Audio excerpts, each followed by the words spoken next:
All right, welcome back. I guess, welcome back to a brand new video of the Target Individual Program, Talking with Experience. The reason why I'm filming this way, again, they do the wheelchair theme. They always send the guys with the wheelchair. Usually stand. The last time it was once the guy in the wheelchair standing right here in front of the boys and girls. I guess they waited until I had to take my daughter to the store, right? And on the way back, as we got here, you see him coming up here. And again, this is what I talk about, right? This is what I talk about. But anyhow, anyway, I went to pick up my daughter, and they kept staring at her again. You know, they always do the staring team at my daughter as like a threat, using the color black, right? You know, black cars making U-turns in front of me. So, you know, like I said, it's the same themes over and over again. The exact same themes. All right? And that's part of the coercive persuasion program. All right? It's to engage in the same tactics over and over again to override your will and to break you down psychologically, along with the decomposition. It's part of the decomposition. Now look, KVC, what is it? K, was it M? KRMVC 7932. Again, the black vehicle over here, right? Okay, you see, like I said, I know when they use certain colors to target me, what they'll do afterwards. And I've shown you guys over and over again. When they assign you a number, okay, it is a number that you're going to be conditioned with, and they're using what is called dark psychology, dark NLP, right? It's to embed anchors and triggers in your mind. Now, they will create scenarios in which they will manipulate you into the people around you into, and then they'll give you a number, and then they will use that to trigger you. Now, if that trigger doesn't work, or it did, and then you figured it out, and it no longer triggers you, they will do what is called transference, right? So they will use the same, I'm sorry, not the trigger. If the anchor works for a while and it stops, or if it doesn't work, actually the trigger is something that creates a negative emotional response, right? Like, where you going? Look at this shit. Where you going? Slow the fuck down. You see me walking, right? You see me walking, you fucking still driving. And again, a woman too.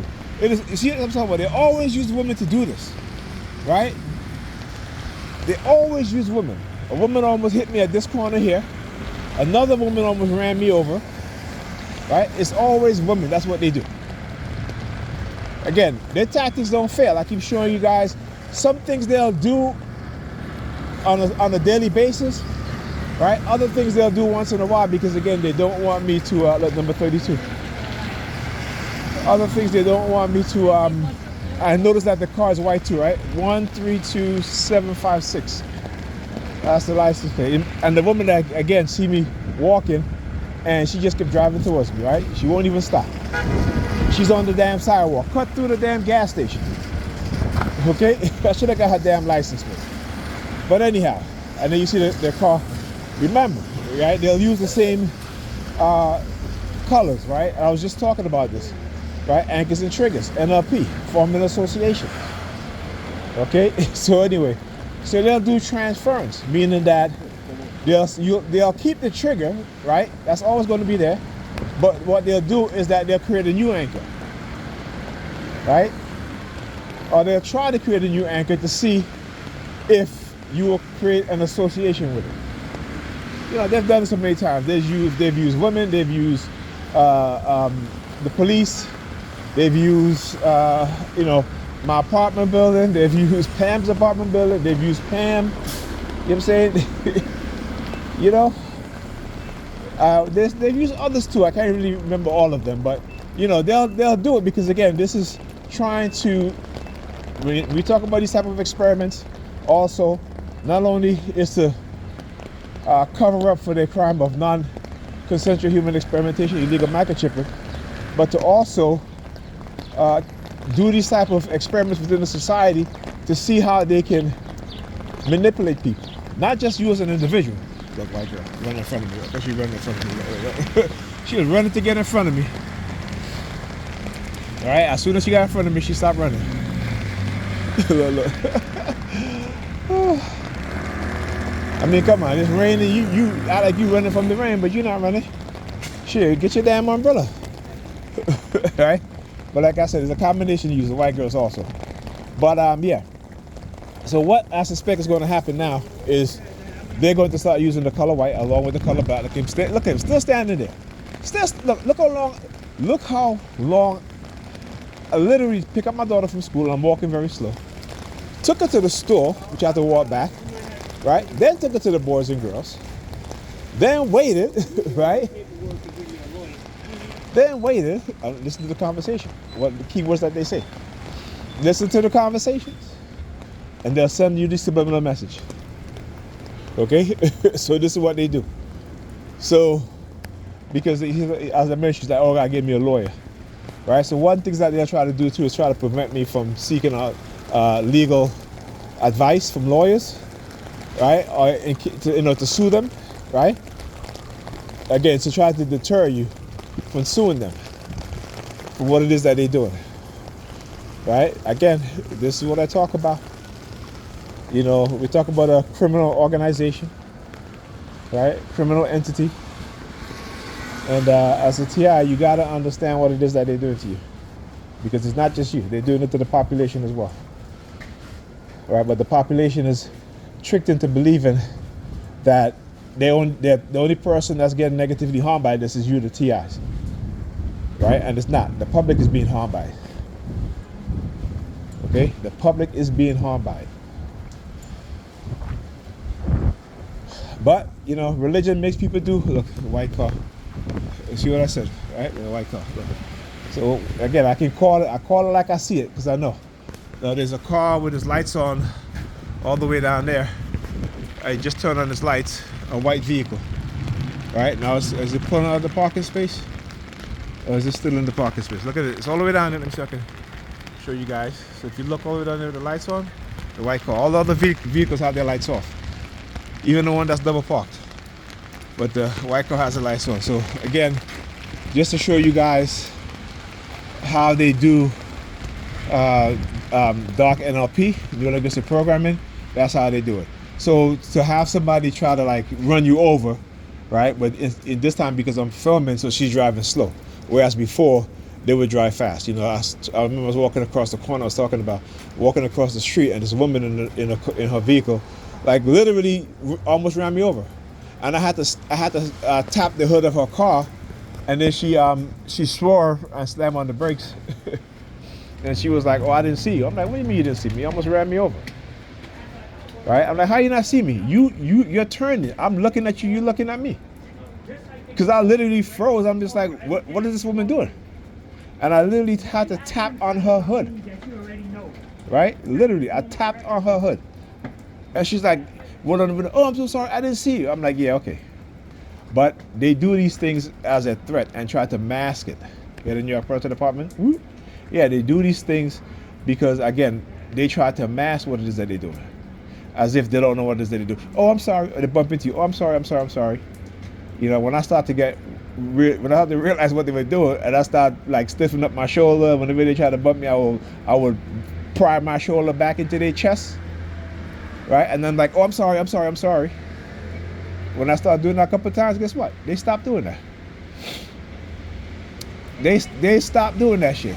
Okay? What the heck? But anyhow, right? This is the type of shit that I talk about that they do. And I'm showing you guys exactly. See, when I talk about that new book that I have called The Indoctrinated Mind, there's a reason why I take vitamin D. There's a reason why I take omega-3. There's a reason why I take vitamin D. Right? There's a reason why I take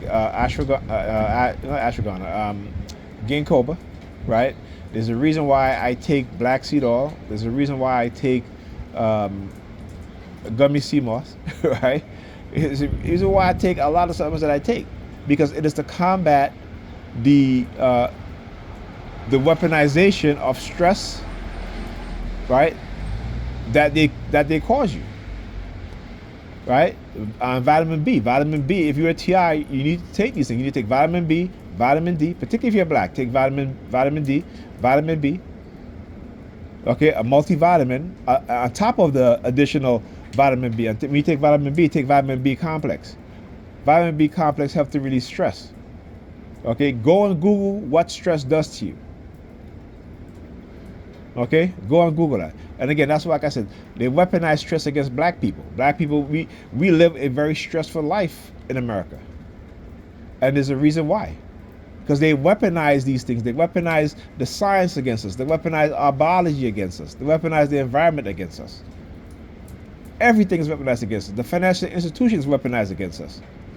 Educational system is weaponized against us. So we have to understand what's going on. So this is why I take these things. This is why I listen. I buy my kids so many supplements, and I keep telling their mother that they need to take it before they go to school. But she don't listen. She don't care. You know, I asked my daughter. I said, "What time did you get to school today?" She was like, after 8:30.